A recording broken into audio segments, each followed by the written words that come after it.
Did you know that Beethoven composed 32 Diabelli variations too many? That's right, he was asked to compose only one. If you're interested in the whole story and the waltz that inspired the entire project, this video is for you.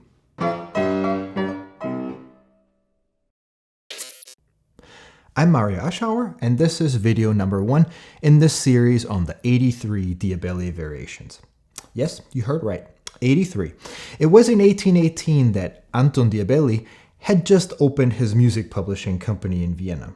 In a stroke of genius, he had the idea to send out a waltz to all popular composers and pianists in Vienna, soliciting one variation to be published in a collaborative collection. To his own surprise, he ended up with 83, 33 of which composed by Beethoven, and he published all of them as Vaterländischer Künstlerverein, Fatherlandish Union of Artists.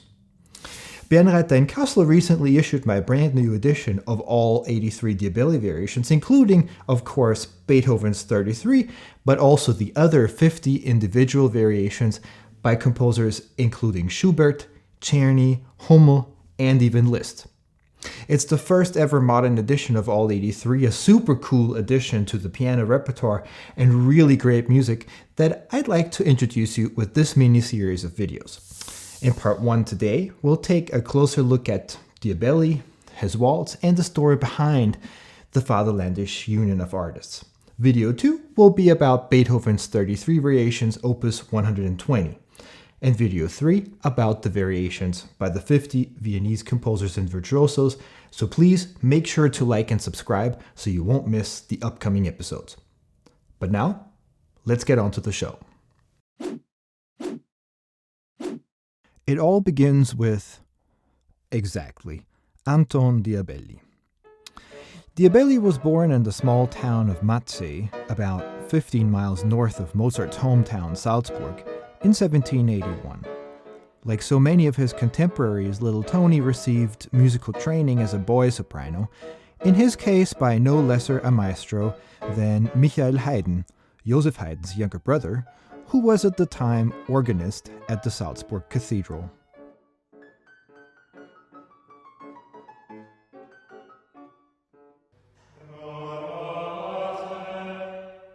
Then, for a while, it looked like Diabelli was becoming a monk. He joined Reitenhaslach Abbey in Bavaria as Brother Blasius in 1798. However, already a few years later, in August of 1802, Diabelli left the monastery and moved to Vienna, where he quickly became a popular teacher of piano and guitar. Today, Diabelli is mainly known as a music publisher. What's mostly forgotten is that before he even started his first publishing business in 1818, Diabelli had already published over 110 works with other Viennese publishers and was a well-established composer and arranger. Nowadays, most of his music is not performed because it was aimed at amateur audiences in the typical Biedermeier salons of the upper class, dance music, and arrangements from popular operas, and of course lots of teaching repertoire for guitar and piano. Shortly after his wedding, in 1816, Diabelli decided to open his own publishing company, which at the time wasn't easy because one had to jump through endless bureaucratic hoops to get a license. So Diabelli decided to simply join forces with someone who already had a license, the Viennese music publisher Pietro Cappi. The firm Cappi und Diabelli continued to cater to the high demand for arrangements of popular opera melodies and dance music for the salons, published in numerous series of subscription-based editions. One of these series, for example, was called Philomele. That way, they rose very quickly to be one of the most influential music publishers in Biedermeier, Vienna. The idea that led to the 83 Diabelli variations probably arose already in the first days of Cappi and Diabelli's existence.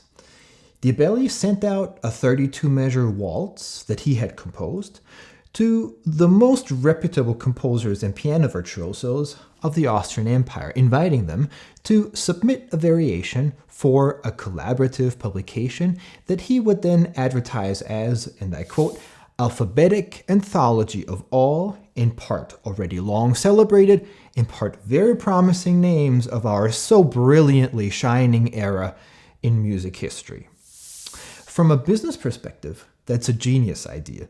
With only one publication, Diabelli would be able to connect the names of the most important piano composers of Vienna with his new firm. And from the composer's perspective, it was an amazing opportunity as well. Who would not want their name to be included in such an important anthology, particularly since the task itself, albeit probably otherwise unpaid, was simple enough. The project was then published under the title Vaterländischer Künstlerverein. In early 19th century Viennese journals and newspapers, the term Künstlerverein is often used when referring to the entire performing personnel of a concert, the cast of a theater, or an opera company. So the title might perhaps be most accurately be translated as Fatherlandish Union of Artists. Let's take a look at the theme that each composer received with their invitation letter.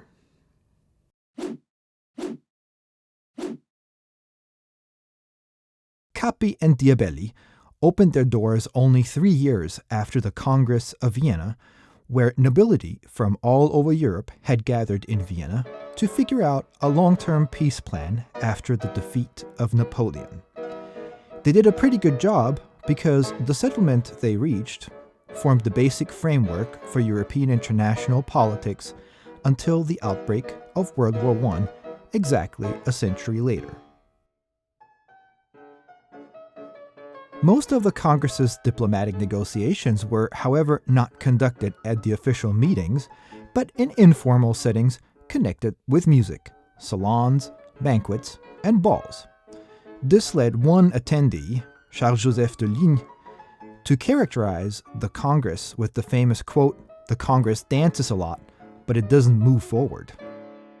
The daily newspapers reported the latest gossip from the court entertainment, and already a few days later, piano arrangements of the dance music was available through Vienna's numerous music publishers.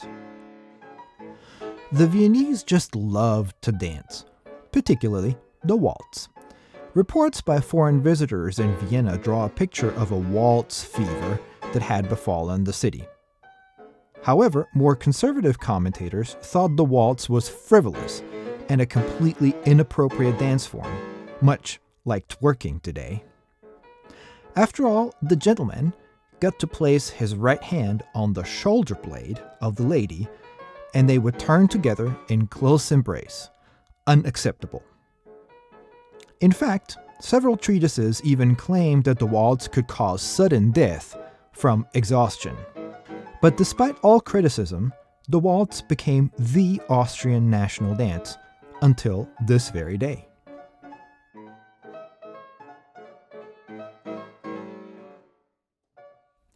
The Austrian National Library offers this really cool website called Anno that lets you full-text search hundreds of daily newspapers of the past. Here, I'm searching for the German word for waltz, Waltz, in newspapers published in Vienna between 1773 and 1833.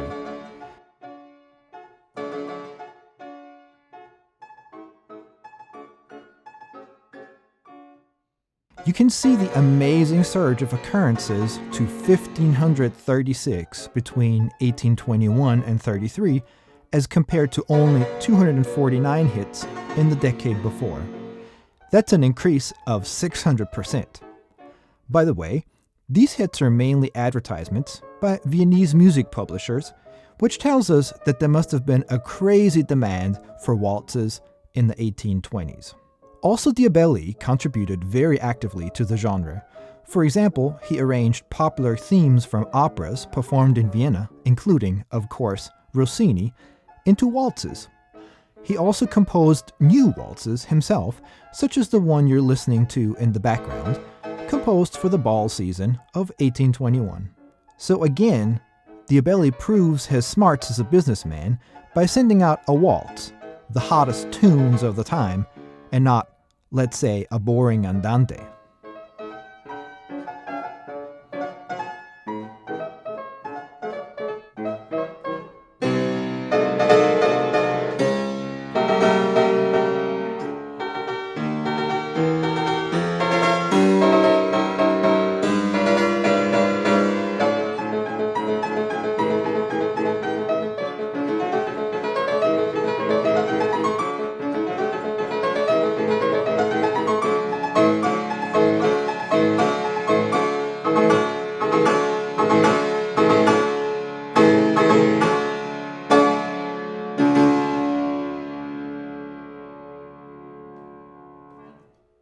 Today, Diabelli's Waltz survives in a total of 9 sources. 3 of them are Diabelli autographs that were sent back to him with the variations by 3 of the participants.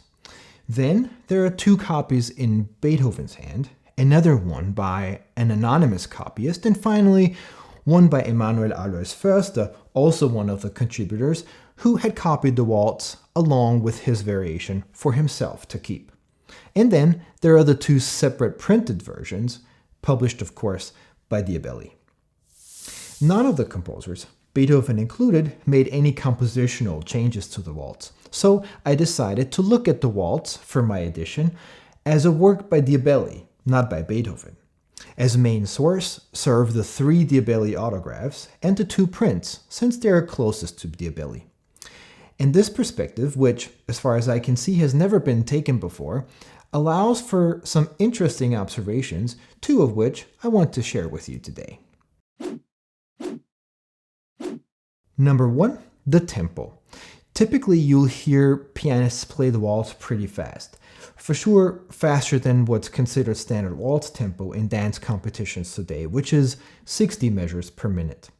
The slowest I could find in a quick comparison on Spotify was Sviatoslav Richter at about 74 measures per minute. The fastest was Paul Gulda at 100 measures per minute. Over 10 other famous pianists came in somewhere in between, about 80 to 90. The earliest recordings of Beethoven's Diabelli variations show a similar tendency. It was not until 1937 actually that Arthur Schnabel recorded them for the first time in history, playing the waltz at about 80 measures per minute. Then it took another 10 years until Leonard Schur made the second recording in 1948. He plays at about the same tempo as Schnabel, but uses less rubato, which makes his interpretation seem a little bit faster. Both performances are, by the way, available on YouTube, and I'm linking them in the description down below. While Beethoven promised Diabelli metronome markings for the entire set of variations, he never sent them, and therefore waltz and variations were published without. Interestingly, also Czerny doesn't give us metronome markings for this particular piece in his famous comments on Beethoven's piano works in the 4th volume of his Pianoforte Schule. He does, however, say something interesting about the waltz tempo in volume 3. Let's have a look. Here, Czerny is writing in general terms about the benefits of the metronome and gives 8 examples with typical tempo indications. On the bottom, he makes a special note about the waltz tempo. I quote, "The tempo for this example is dot at half equals 88. Consequently, an entire measure lasts only 1 beat of the metronome. And this is the true waltz tempo customary today." Let's listen what this example sounds like at a tempo of about 88 measures per minute.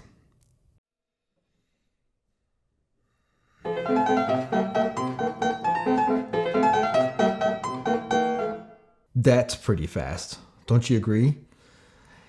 Now, reading Czerny's quote, it's really easy to not catch the tone, which, as we'll see in a moment, is an important detail. I for sure overlooked it for many years and just thought 88 was a strangely fast tempo for a waltz. So I dug a little deeper. First, I looked into printed dance instruction books of the time. Turns out, in the early 19th century, there were actually very few written in Vienna. apparently the teaching was done mainly face-to-face by local dance masters who advertised their services just like, say, piano teachers in the newspaper. Given that the Viennese type of waltz was such a local phenomenon, we can't be sure how well it's represented in treatises written elsewhere. Some of these, however, were imported to Vienna and advertised in local bookstores. While they give us no clue about tempo either, unfortunately, they do at least show us that some common choreography was actually quite similar to the modern Viennese waltz, involving 3 steps per measure, sometimes with a little hop, and 2 measures to complete a full 360-degree turn of the dancing couple. These treatises include, for example, Louis Casorti's Der instruktive Tanzmeister from 1826 and Gurdu Do's Tanzkunst als Bildungsmittel der Jugend, published in German translation in Vienna in 1830. Great. But what about the tempo? Well, one source with concrete information is the Wiener Pianoforte Schule by Friedrich Starke. It was published in 1819, so only a few years after Johann Melzel introduced the metronome in Vienna, and exactly the same year that Diabelli was sending out his waltz.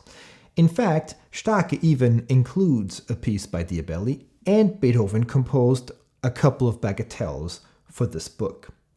Starke includes 2 waltzes in the first volume.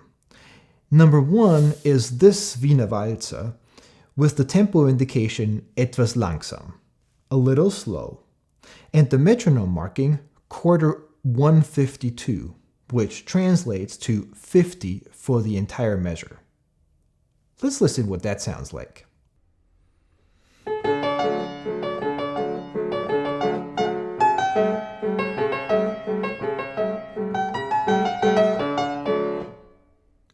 Two pages later, we find this militärische Walzer, military waltz, with a very similar tempo. It's marked poco allegro and quarter 160, translating to 54 for the measure.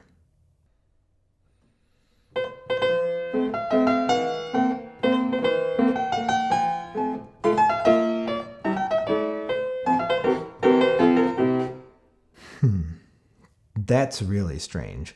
Didn't Czerny just say something about 88 for the measure? That's more than 60% faster than Starke's tempo. How does that make any sense? Well, check this out. I found this in a newspaper called Morgenblatt für gebildete Leser from 1838. Yours truly wishes that the audience would dance quite as nicely as the waltz king plays for them. He's talking about Johann Strauss Sr. here, by the way. Which may be impossible, given the currently popular modern accelerated waltz tempo, which concertmasters mostly speed up to absurdity, rendering the dance a perpetual halted falling down, and physical exhaustion prohibits any gracefulness. I would have loved to hear his orchestra perform some of the earlier non-Straussian waltzes, which with their comfortably melodic undulation make our hearts sway like on a gracefully rocking boat. Unfortunately, audiences are typically a little one-sided. They insist on the modern, while everything else has no value at all. Now that makes sense, doesn't it? Remember Czerny's words when he says 88 is the true waltz tempo customary today? As if he were to say, believe it or not, this is how fast we dance today, as opposed to former times. It looks like in the 20 years between 1819, when Diabelli sent out his waltz, and 1839, when Czerny wrote his pianoforte school, the waltz tempo in Vienna sped up considerably, from around 50 to 88 measures per minute, and Johann Strauss Sr. was one of the composers in the driver's seat of this development. This is further supported by a letter by Johann Strauss's son Eduard Strauss, in which he writes that his father liked to play waltzes at 76 measures per minute. That letter is quoted in Lily Grove's Classic History of Dance, published in 1898. This also explains another interesting detail. All the Diabelli autographs of the waltz lack a tempo indication altogether, but the prints of 1824 and 25 show vivace. That's why it appears gray in my edition, just like everything else that's not in the manuscripts, but only in the first edition. It looks like Diabelli was following the popular trend of waltz tempos gradually speeding up and added vivace as a reminder to Viennese pianists. This being 1824, however, I doubt that the waltz had already sped up to Czerny's extent and was maybe played somewhere between 68 and 72. Are you curious to hear what it sounds like? Before I play it for you, I just want to mention one more thing. What works particularly well in this slightly slower tempo is that one has a little bit more time for Diabelli's other, extraordinarily nuanced performance indications. That's really special because look at a page from a typical contemporary Viennese waltz print. Pretty much all aspects of Vortrag are left to the performer. Very different, Diabelli's waltz, with an abundance of articulation and dynamic gradation. Particularly this one, the combination of dots and slurs, in early 19th century treatises commonly referred to as portato. Most pianists simply play the chords in the right hand short. Very fast tempo also doesn't allow for much differentiation, of course. Portato, though, is inspired by 18th century clavichord technique. Actually, I think the articulation is so cool it deserves its own video. For today, though, suffice it to say that these notes are actually long and separated, but not short. Stacke, for example, says that one takes away 1/4 of the note value. This would mean that these quarter notes would, roughly speaking, be executed like this. Now, with all that in mind, here goes Diabelli's waltz.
What do you think? Please let me know your thoughts in the comments below. Also, if you like this video, make sure to like, subscribe, and turn on notifications to not miss the next episodes. If you have any questions or ideas for future content maybe, don't hesitate to let me know that as well. This concludes today's episode. Next time, we'll take a closer look at what Beethoven did with Diabelli's Waltz in his set of 33 variations. For today, thanks for watching, and I see you soon.